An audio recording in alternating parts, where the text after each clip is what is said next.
Can you love anything other than what Allah legislated?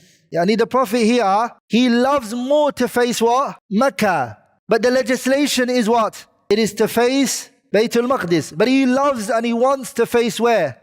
So is it permissible for you to love other than what Allah legislated? وَكَانَ رَسُولُ اللَّهِ, the Prophet, he used to love lakin to face the Kaaba. That's what he loved the most. So when the Prophet ﷺ was in Mecca, what he would do is he would face Mecca and then towards Bayt al-Maqdis. So Mecca would be there, he'd face Mecca and then Bayt al-Maqdis. So he would get both of them. And the Messenger ﷺ would say, this is the Qibla of Ibrahim alayhi salam, yani Kaaba. But when the Messenger moved to the city of Medina, he can't do that anymore. So he used to look at the sky, he would turn his eyes hoping that there might come down a ruling which lifts this ruling of facing the Kaaba. Abdullah ibn Abbas, he said, كان رسول الله يصلي وهو في مكة.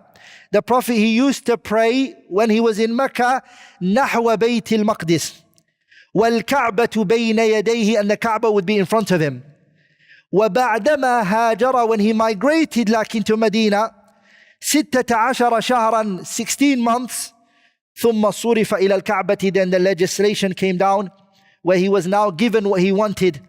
As we're going to see, Allah says, قَدْ نَرَى تَقَلُّبَ وَجْهِكَ فِي السَّمَاءِ فَلَنُوَلِّيَنَّكَ قِبْلَةً تَرْضَاهَا. The Prophet was told, قَدْ نَرَى, we see you, Muhammad. And Allah does this multiple places in the Quran where He tells the Prophet that I can see you and I can hear you. We know in Surah al-Mujadila, Allah says to the Prophet, قَدْ سَمِعَ اللَّهُ قَوْلَ الَّتِي تُجَادِلُكَ فِي زَوْجِهَا وَتَشْتَكِي إِلَى اللَّهِ وَاللَّهُ يَسْمَعُ تَحَاوُرَكُمَا. Allah is saying to the Prophet in that verse, قَدْ سَمِعَ اللَّهُ, Allah can hear. Aisha was fascinated, by the way, when this verse came down. She said, Wallahi, I was in the house and I was in the corner of the room and I couldn't hear what Khawla binti Tha'laba and the Prophet were talking about. I couldn't hear. And Allah is saying, قَدْ سَمِعَ اللَّهُ قَوْلَ الَّتِي تُجَادِلُكَ فِي زَوْجِهَا. Allah is telling her, I can hear.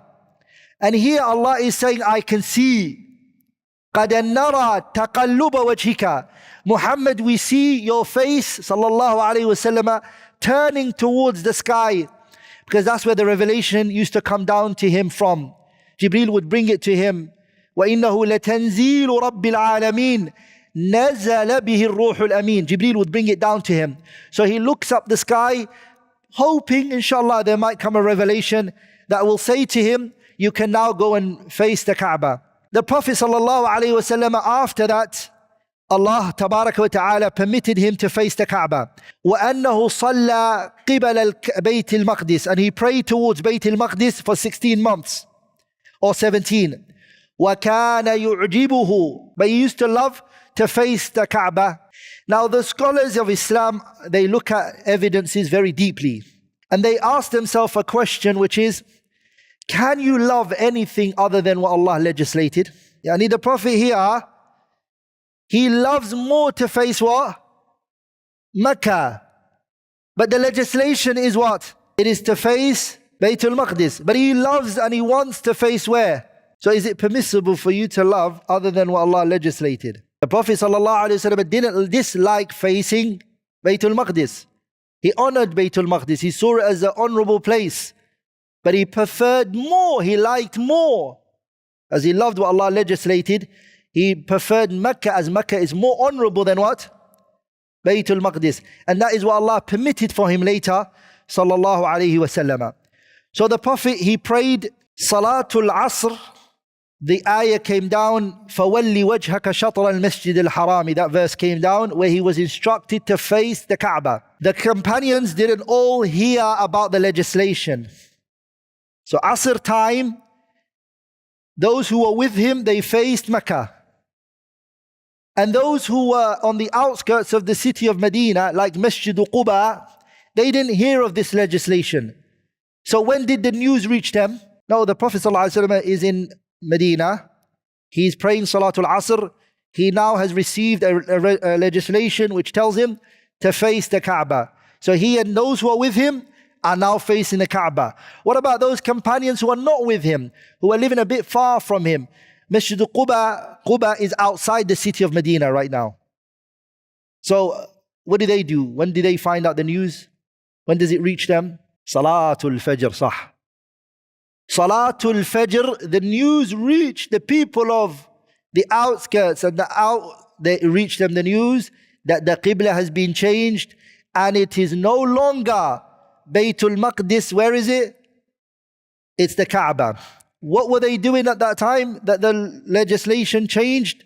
They were in the middle of the prayer. So what did they do? They changed whilst they were praying. Because they are no longer allowed to what? They are no longer allowed to face Bayt al-Maqdis. They found out the ruling of Allah, they have to follow it now. So as they are praying, they change the direction of where they are praying towards. Ulama, Hafiz ibn Hajar mentions it in Fath al-Bari, he says this shows that someone can speak to a person who's praying to correct him. Somebody's praying and he is doing something in the prayer that is wrong. For instance, you tell him, turn away from the Qibla, turn towards your back. Maybe you're somebody who can't get up. You can do that, to tell them to change the direction of where they're praying towards. Or if somebody is praying salah and their phone is ringing, and you're not praying with them, you can tell them, switch off your mobile phone. Are we all together? You're allowed to. This is what the ulama, they took from it. Another mas'ala that the scholars took from this as well is that these companions, if the ruling got changed at Asr, Maghrib, Isha, they prayed what? Where did they pray towards? Bayt al-Maqdis. But that wasn't the place to face towards, right? Where were they meant to face towards? Mecca. So those two prayers, they didn't pray towards the Kaaba. Were they told to bring it back? Yeah? They were not told to bring it back. وَلِذَلِكَ the scholars, they take from this, if 4 people are together and they're in the middle of the desert, and all 4 of us, we dispute one another on the issue of where the Qibla is. We're in the desert, Salah comes in, and all 4 of us dispute. One says it's this, the other one says no, it's this direction, and the other one says no, it's that direction, and the other one says it's that direction. Every single one of us has to pray towards where he believes the Qibla is. Every one of us. We are not allowed to follow the opinion of the other person. لأن الاجتهاد لا ينقض بالاجتهاد. You cannot nullify a ijtihad with another ijtihad. He's done his striving, his one does not nullify my one. I highly believe he's wrong, and he believes I am wrong, and the other one believes he's wrong. All 4 of us are going to pray towards the direction or where we think it is. Are we all together? And then later, if it becomes clear to one of us that we were wrong, or 3 of us, because only one is going to be right, do we have to bring back that prayer? If the time of that prayer has gone, you do not have to bring it back. You're not allowed. You don't have to bring it back. But if the prayer time is still in, then you should bring it. Then you should bring it back. Another benefit that we take from this story of that one man that walked in and told them that the Qibla has been changed, shows you the permissibility of basing rulings on one person. Khabar al-ahad, singular narration. Because remember, they have certainty that they have to face Bayt al-Maqdis, sah? And then one person came and wanted to change that certainty that they had. That's why the Prophet Allah subhanahu wa ta'ala, he says in the Quran, لَيْسَ الْمُؤْمِنُونَ لِيَنْفِرُوا كَافَةً فلولا نفر من كل فرقة منهم طائفة ليتفقهوا في الدين ولينذروا قومهم إذا رجعوا إليهم لعلهم يحذرون.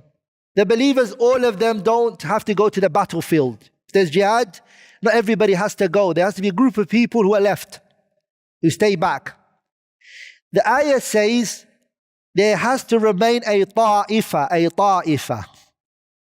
Ta'ifa can be one person. عند العرب they refer to ta'ifa as one person.